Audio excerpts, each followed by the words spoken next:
Although the Tyranids certainly aren't lacking in the scary, overpowered ability department, and without question, exist as one of the top existential threats faced by mankind in the grimdark future, their ability to steal the genetic information from any species they encounter and then replicate it throughout all of their different bioforms is by far the most dangerous thing about them. Some people believe that the Tyranids consumed multiple other galaxies before showing up in the Milky Way, which would mean they are a hodgepodge of the genetic strengths of seemingly infinite different life forms. But here's the thing.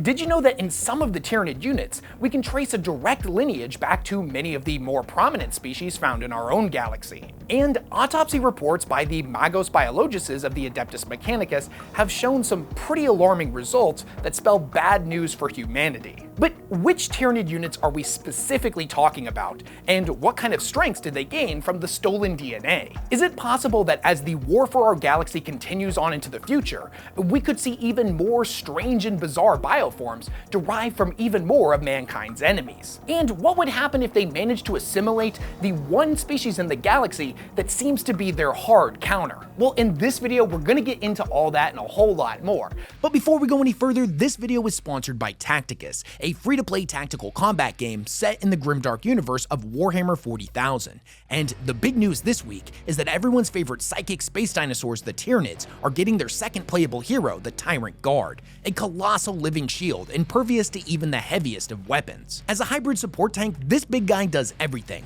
He smashes, he supports, and most importantly, he protects. He can absorb an enormous amount of enemy fire while keeping all of your squishy damage dealers safe due to his two passive abilities, Big Target, which allows him to act like a mobile piece of cover for your squad, and Guardian Organism, which decreases all incoming damage on nearby allied units. He's no slouch in melee combat either, as his Crushing Strike passive increases his damage by 50% if he stands still, and his Crushing Claws active ability taunts an enemy and then smashes them for double piercing damage, as well as splash damage to everything else around him. Tacticus is a game that's easy to pick up and play anytime, anywhere, but challenging and rewarding to truly master. It features dozens of legendary heroes and 17 different playable factions from Warhammer 40,000. This game is absolutely chock full of content, with multiple story-based campaigns, guild raid bosses, PvP arena modes, and new events being released each and every month.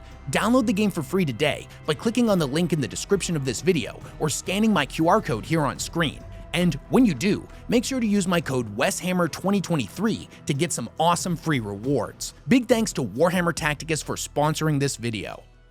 The Tyranids are by far one of the top candidates for most dangerous and powerful factions in the entirety of Warhammer 40K. But aside from their seemingly infinite numbers, their mastery over organic weaponry, and their ability to replicate just about any piece of equipment, war gear, or unit type that they could possibly need through their accelerated evolution, the thing that makes them so particularly dangerous is their ability to absorb DNA from any organic creature they encounter, store it away in the hive mind's infinite gene bank, and then pick and choose genetic traits to replicate throughout their extensive list of bioforms. Need units that have the ability to fly?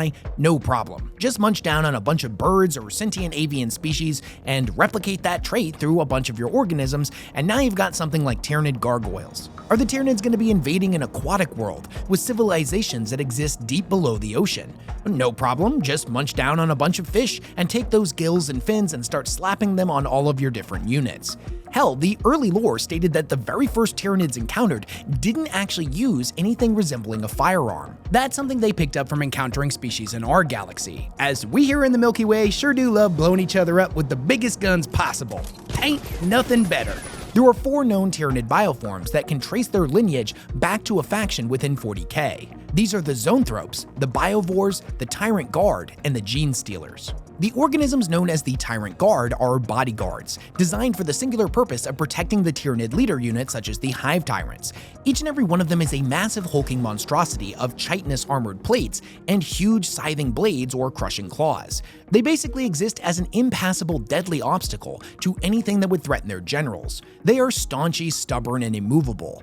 Big, thick boys that are immune to all small arms fire and capable of shrugging off injuries that should have blown them apart.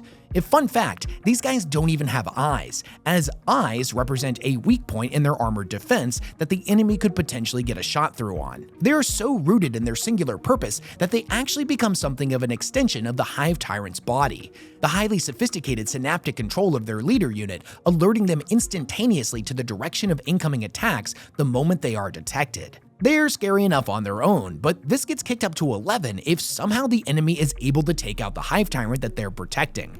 The moment that thing's vitals go flat, and the second the synaptic link is severed, the Tyrant Guard go absolutely apeshit, adrenaline coursing through their body to propel them into a state of brutal ferocity and savage abandon. These once stoic defensive creatures whipped up into a predatory rage that propels them forward into the enemy, slaughtering everything in their path. Their new purpose, only to kill their general's murderer and any who bore witness to the act, as the hive mind is not keen on letting anyone escape that has knowledge of how to kill its most precious bioforms. Autopsies of slain Tyrant Guard have revealed many unique anatomical features nearly identical to the ones found in Space Marines, such as their iconic fused ribcage and even what appears to be a thin yet durable second layer of internal skin, reminiscent of the black carapace. Although not directly confirmed, it's possible that their sibling organism, the Hive Guard, are also derived from Space Marine DNA.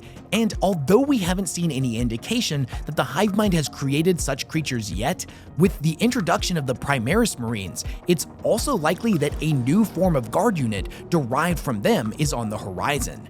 These guys are scary enough as it is, but if they get access to something like the Belisarius Furnace, then the Imperium is in for a whole new wave of hurt. Zoanthropes are another example of DNA found within our galaxy being adapted by the hive mind, as it's believed that the first of their species were created through the adaptation of Eldar DNA, a species where every single individual has an innate psychic connection to the warp, and thus is vastly more psychically attuned than any other species found throughout the galaxy. Now, over recent years, the lore has kinda shifted up a bit in this department, saying that the Zoanthropes are more of a hodgepodge of psychic species combined into one entity, which I believe is definitely true. The Tyranids are going to adapt and improve over time. As more psychic creatures are encountered by the hive fleets, these traits would definitely be absorbed to better perfect the Zoanthrope. But no matter how much they change it up, the Zoanthropes will always be built upon an Eldari foundation. When it comes to the Eldar and the Zoanthropes, there was actually an infamous example of a creature called the Duma Melantai, an experimental Zoanthrope that was able to feed off of psychic energy. And now this thing infiltrated a craft world, plugged itself into its infinity nexus, and gorged itself on Eldari souls and psychic energy.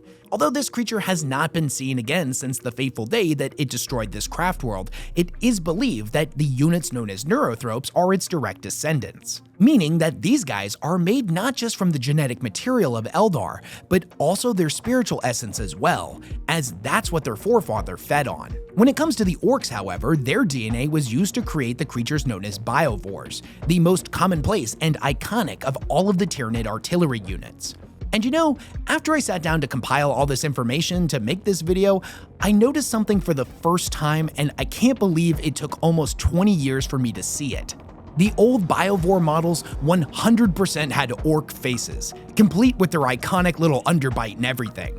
This is a trait that has been made less prominent as newer versions of the Biovore have been released over time, and with their newest iteration, I'm just gonna be completely honest with you, I don't even recognize it as a Biovore anymore. I don't hate this model, I think it's cool, but come on, that's not a Biovore. Give it back its orc face, GW. Finally, there are the Gene Stealers, who are supposedly derived from human DNA, and when we look at them, we can definitely see some humanoid features. Now, for one, out of all of the Tyranid bioforms, their facial features are the ones that most closely resemble that of humans. Two of their arms also end in 5 fingers, and they are particularly well adapted to understanding, infiltrating, and manipulating our society. Now, although it is technically possible for Gene Stealers to infiltrate the cultures of any sentient species, human beings are said to be their most favored prey, and thus the majority of Gene Stealers we see were produced by being birthed by infected human Gene Stealer hybrids created by a Gene Stealer cult's patriarch. There is, however, a difference between gene stealers which are created by the gene stealer cults and what are referred to as pure strain gene stealers. The pure strain are the gene stealers that are created the old-fashioned way, on the Tyranid hive ships, and are said to not be polluted by the DNA of lesser species. These guys are considerably more aggressive, but they're also less cunning and intelligent. I will point out here that the lore is kinda murky on whether or not pure strain gene stealers, even though they don't contain any human DNA, are still derived from it. On one hand, the gene stealers were the first Tyranid bioforms ever encountered by mankind on the moons of Imgrel. So all signs would point to this not exactly being the case. However, it's possible that the first documented sightings of Tyranids were not the first time they had preyed on humans. So the lore's up in the air on this one. Let me know what you think down in the comments. In these 4 examples, we can see the strengths of multiple factions on full display within Tyranid organisms. The strength and resilience of the Space Marines and the Hive Guard, the psychic might of the Eldar and the Zoanthropes, the human cunning in the Gene Stealers, and the Orcs' love of Daka and big explosions in the Biovores. There are, however, other factions found throughout the galaxy that so far have not been used to produce new bioforms. What would a Tau Tyranid hybrid unit even look like? What about if the Tyranids started to experiment with the DNA harvested from the Leagues of Votann? Would we get a bunch of Tyranid dwarves? As fun as that is to think about, there is another faction that has been the center of such speculation for many years. One that if the Tyranids did find a way to actually replicate, the end of our galaxy would likely be soon to follow. As I'm editing this video together, I'm putting a quick note in here. Just be aware that even though in this next section I'm going to be using facts, logic, and more importantly sources, I'm still going to get a little bit wildly speculative. So take everything I say with a grain of salt.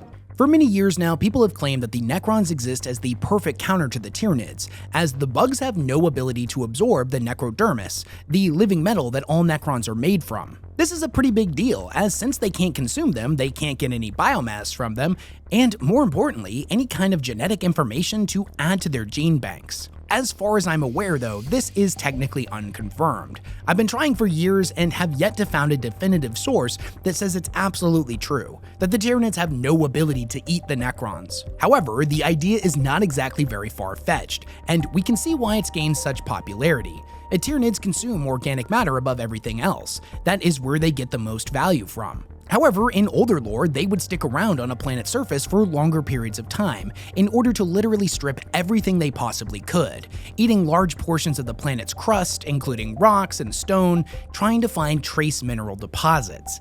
However, as time has moved on, the Tyranids don't seem to be interested in doing this anymore. They show up, eat everyone on the planet, jump back into space, and move on to the next world. It's a remarkably horrifying and efficient process. This new behavior is something that was pointed out in the novel Devastation of Baal, and then later in Belisarius Cahl's book The Great Work, he confirms it by visiting a recently devoured world and noting that the Tyranids were surface-level feeders, and deep beneath the ground he was able to find not only water but living microbes. Additionally, in Devastation of Baal, when it comes to the Tyranids and eating metal, we are told that the Tyranids had been spotted eating an Adeptus Mechanicus deep space relay station. They hadn't consumed the entire thing before they had moved on, but large portions of its metal structure had in fact been consumed.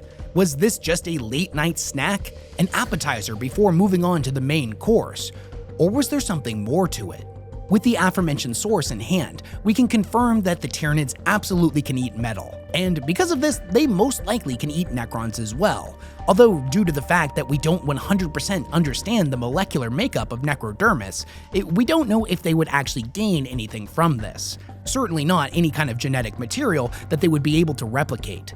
But with as cunning and intelligent as the hive mind is, it definitely recognizes a strength when it sees one. And I believe 100% that it is trying to find a way to replicate it. The hive mind has a billion sets of eyes watching them, studying them. All it needs is a couple of good samples to work with, and one day it will be able to replicate living metal and distribute it through its bioforms. And honestly, in my personal, semi-professional opinion, when that happens, the galaxy is right fucked. Can you imagine what metal Tyranids would look like? And not just metal, but with the regenerative ability of the Necrons. It's kind of a horrifying concept to think about, but I gotta admit, the models that Games Workshop would inevitably release to represent this would probably be pretty sweet. As I stated before, we don't really know much about Necrodermis, and this is me just kind of thinking out loud. So take it all with a grain of salt. Even though it's called living metal, it would be pretty weird if Games Workshop came out one day and said that the living part was actually totally literal. It's actually alive and definitely has DNA that the Tyranids can use. So I don't think that's what we're going to see. I don't think we're going to get full metal Necron Tyranid hybrids. However, this doesn't mean that Tyranids won't find a way to use it, as with the Tyrant Guard, they were able to create a functioning black carapace, which is certainly not an organic structure. What I do think is possible, though, is much like how they take minerals from metal and rocks and use them to create harder chitinous plates and more durable scything talons, the living metal of the Necrodermis may be used in a very similar way, armor plating that can repair itself, and liquid metal melee weapons. Whether this takes the form of literal Necrodermis being used by the Tyranids, or they find a way to reverse engineer a Tyranid version of it, remains to be seen. But what do you think of all this? What kind of Tyranid bioforms would you like to see introduced to the setting that utilize DNA from other species? What do you think a Tyranid that uses Tau DNA would look like? What would its strengths be? What about some of the other lesser-known species like the Hrud or the Sloth? I'll be honest, just thinking about it, if they ever got a hold of the Hrud and got access to their time-manipulating entropic fields, I don't even have words for that. That would be ridiculous. What's your favorite Tyranid unit and why? And what are some other topics that you'd love to hear me talk about on this channel? I'm sure you noticed, but this is the shortest video that I've put out in a long time. I have a tendency to get hyperfixated on a bunch of tiny details that don't really matter, and making shorter videos is actually kind of a struggle for me, which is weird considering I got my start on TikTok of all places. Don't worry, the longer videos aren't going away, but I am experimenting with getting some shorter videos out in the mix so you don't have to wait as long for a new video to come out. Anyways, that's all I had to say on the Tyranids. Big thanks to everyone who supports the work that I do, and I will catch you all in the next one.